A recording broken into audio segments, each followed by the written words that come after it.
Okay, our topic for today is measuring and classifying angles.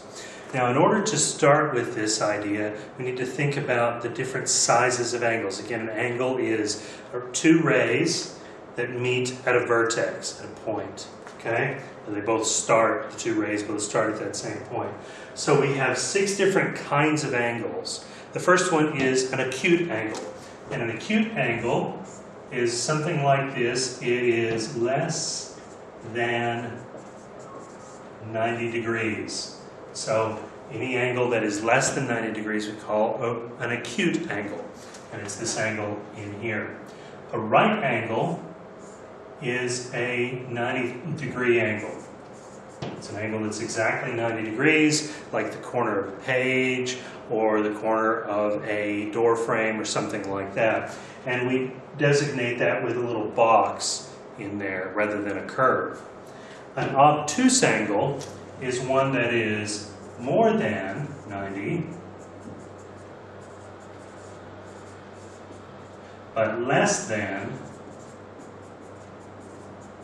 180 degrees.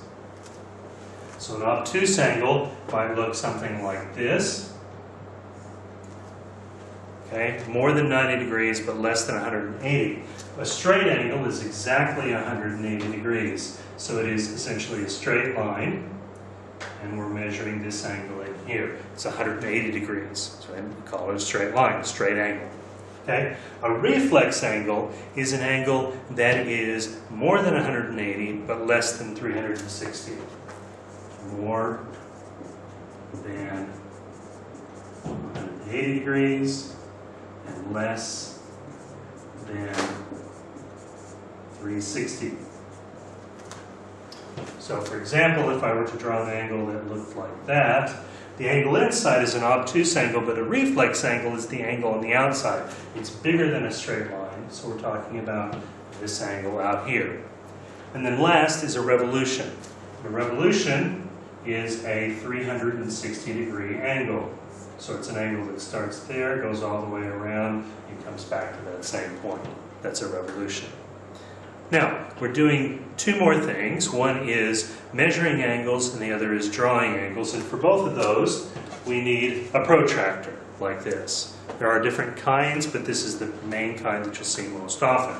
So I'm going to erase this, if you want to pause so that you can write it down if you haven't gotten it yet.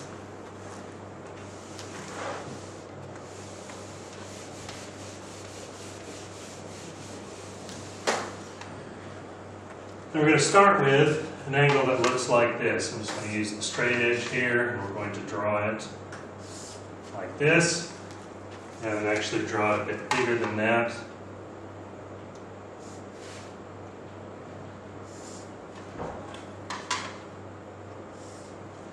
There's my angle. Now to measure my angle with my protractor, you'll notice on your protractor and on mine, there's a center point. There's a center point right in the middle that's marked. It's often marked with a hole in the protractor or something like that, but it's a point in the middle. I line that up with the vertex of my angle, and I line one of the arms, it doesn't matter which one of the arms of my angle up with the bottom edge of my protractor. So there's my vertex, there's my center, I line that up, and then I use the other arm to look at my protractor and see where it comes out. And if you look closely at this one, you'll see that it goes right in here. Now, that point is the 39 degrees point. If you look, there's also, and I'll show you up closer in just a second, you'll see that there's actually 2 tracks of numbers on our protractor. So where that angle came out over here would be 39 degrees measured up this direction, or you could make it 141 degrees coming this direction. And the way that we know which of those 2 numbers it is whether it is more or less than 90 degrees. 90 degrees, again, is that right angle. This is less than 90 degrees, so we're interested in 39, not the 141. Let's draw another angle. Let's say we have an angle that looks like this. And vertex here. Now, clearly this angle is more than 90 degrees. because we're interested in, should have marked that and that. We're interested in the angle on the inside. So we're going to use the other track of numbers for this one. So again, we take our center and we put it on the vertex. We line up the bottom on our line like that, and then we come over here and we look, and we see that I've actually drawn an angle very similar to the other one, and it's either 40 degrees, those are the two numbers, 40 degrees or 140 degrees. Either of these two numbers here, 40 or 140, but clearly this is more than a 90-degree angle, so we're not interested in the 40, we're interested in the 140 degrees. Now the angles that are slightly more challenging are obtuse angles, those angles that are more than 180 degrees. So let's draw one of those.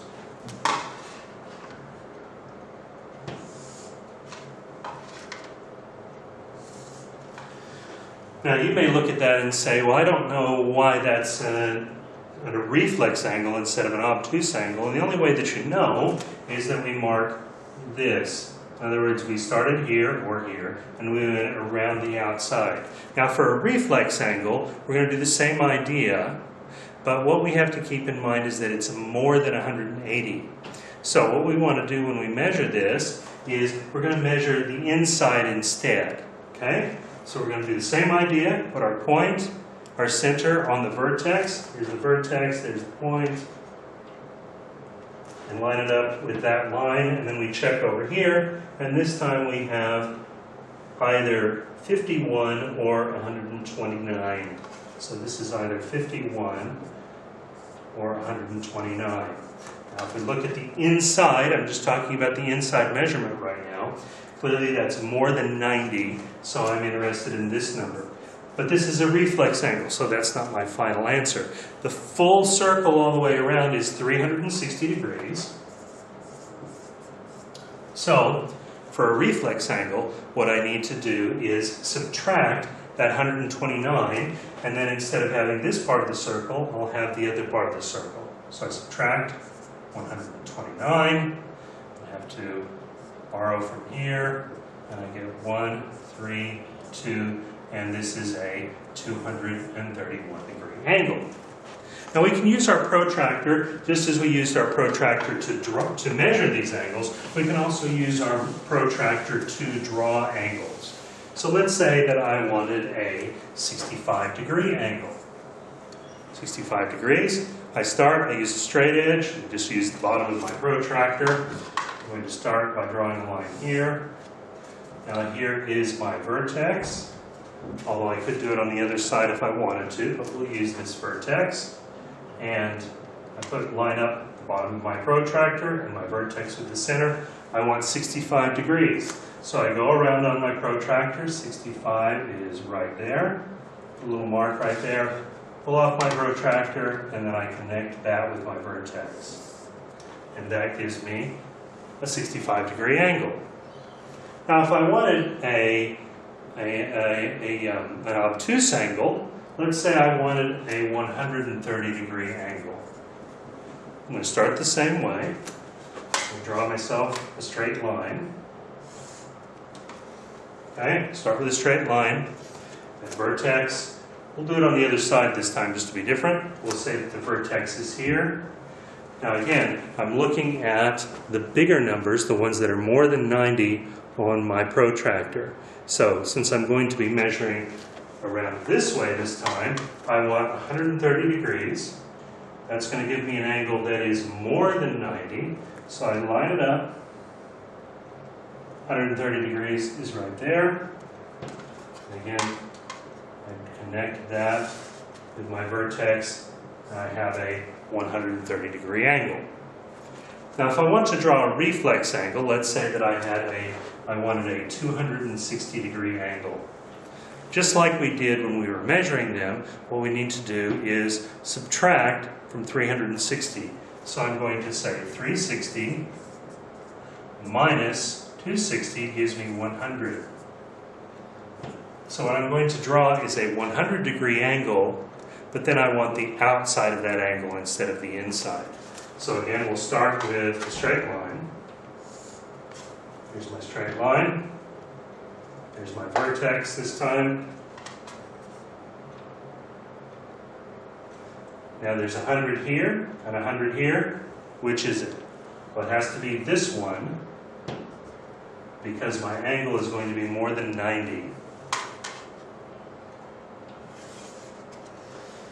So there's a 100-degree angle. That's this one in here. But again, I don't want 100. I want 260. That's the difference. So I want the angle on the outside. And that is measuring and classifying angles.